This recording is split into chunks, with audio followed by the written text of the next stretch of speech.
Halo, Assalamualaikum warahmatullahi wabarakatuh. Selamat datang di Putloh Channel. Teman-teman, hari ini sudah memasuki bulan Februari 2023. Jadi mungkin sudah ada yang gajiannya mungkin tanggal 25 Januari kemarin, ada yang baru gajian di tanggal 1 Februari ini. Jadi kali ini aku mau bikin budget plan Februari 2023. Kebetulan ini adalah budget plan untuk temanku, jadi ini sesuai request temanku yang minta dibikinin budget plan untuk dia dan keluarganya. Temanku ini seorang ibu bekerja, suaminya juga bekerja, dan dia punya satu anak balita. Kebetulan temanku ini kerjaannya itu jualan online. Nah, ini di sini pertama aku tulis income suami. Jadi di sini pendapatan suaminya sebesar 3 juta rupiah dan pendapatan istrinya sebesar 2 juta rupiah. Jadi di sini nanti kalau teman-teman yang mungkin ada usaha sampingan, entah itu jualan online atau mungkin buka warung di rumah atau mungkin jasa freelancer kayak bantu desain brosur, desain spanduk gitu ya, itu kan juga dapat fee. Atau yang afiliator itu bisa dimasukin nanti ke income-nya di situ. Kemudian untuk yang kedua di sini aku alokasikan untuk saving dan emergency fund. Jadi di sini tetap setelah kita punya pendapatan, setelah kita tahu pendapatan kita berapa, kita harus menyisihkan tabungan untuk di awal. Dan ini aku bikin plan dana real. Jadi mungkin untuk teman-teman yang baru belajar budget plan, atau bukan cuma baru belajar sih, tapi untuk pembenahan kita dan untuk evaluasi kita nantinya, mungkin di awal kita targetinnya segitu, kita planningnya atau rencananya segitu, ternyata di realisasinya di akhir bulan ketahuan mungkin pengeluarannya lebih besar atau tabungannya lebih kecil daripada yang diplanningkan. Nah, di sini untuk tabungan aku ambil 10% dari pendapatan, yaitu 10% dari 5 juta. Jadi dapatkan 500.000. Kemudian tabungan pendidikan anak untuk persiapan anak masuk sekolah nantinya, aku targetkan atau aku plankan 5% dari pendapatan sebesar 250.000. Kemudian untuk dana darurat di sini aku rencanakan sebesar 150.000, sehingga total saving dan emergency fund-nya itu adalah 900.000.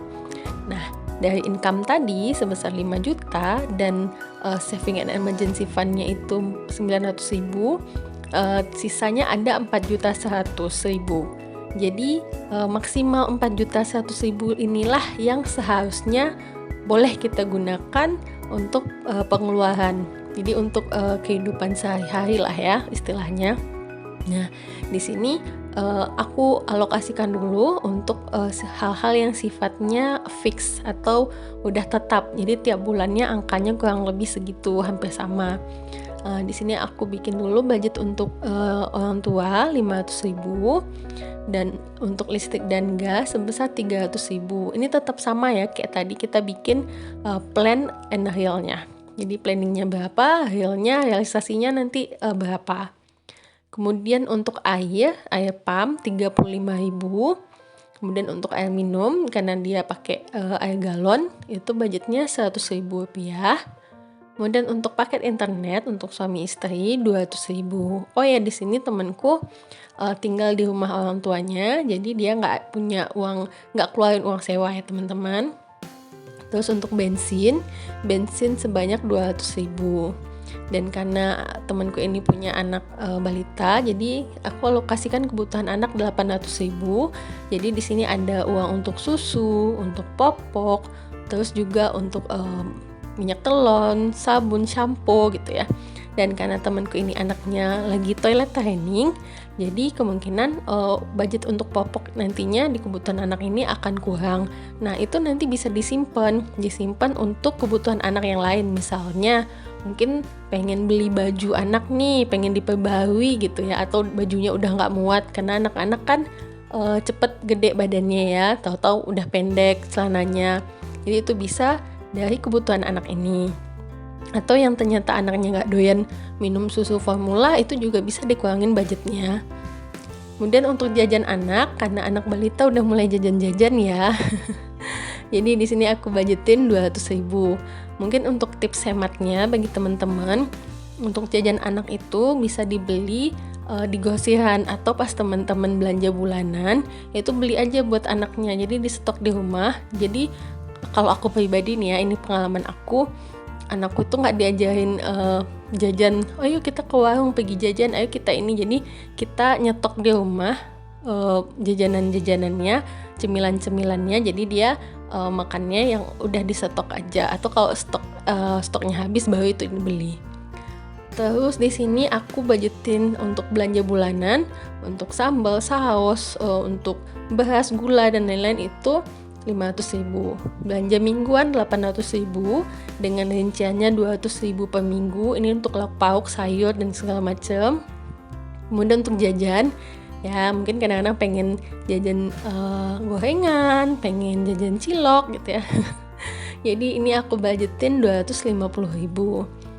Terus untuk kondangan, karena kalau kebetulan di daerahku ini kan bulan Februari ya teman-teman. Bulan Maret insya Allah kita sudah memasuki bulan puasa untuk yang muslim. Jadi biasanya kalau di daerahku itu sebelum puasa sama setelah lebaran itu lumayan banyak undangan yang bertebaran. Jadi di sini aku bikinin budget kondangan sebesar 200.000. Kalau ternyata misalnya bulan ini kita targetin budgetnya 200.000 nih. Aku nggak tahu ya kalau di tempat teman-teman ngamplopnya berapa, tapi kalau di tempatku biasanya itu kita ngamplopin 50.000 atau 100.000 lah. Kalau yang lumayan deket biasanya ngamplopinnya 100.000. Jadi kalau misalnya nyisa nih yang bulan ini budgetnya, mungkin habis lebaran bisa dikumpulin lagi tuh yang budget kondangan bulan Februari sama budget kondangan bulan April nanti gitu. Jadi nggak kaget kalau kondangan banyak gitu ya. Terus untuk sedekah, ini alokasinya dari sisa 15.000 dan juga dari misalnya belanja mingguan nih, tiap minggu atau tiap bulan teman-teman belanja.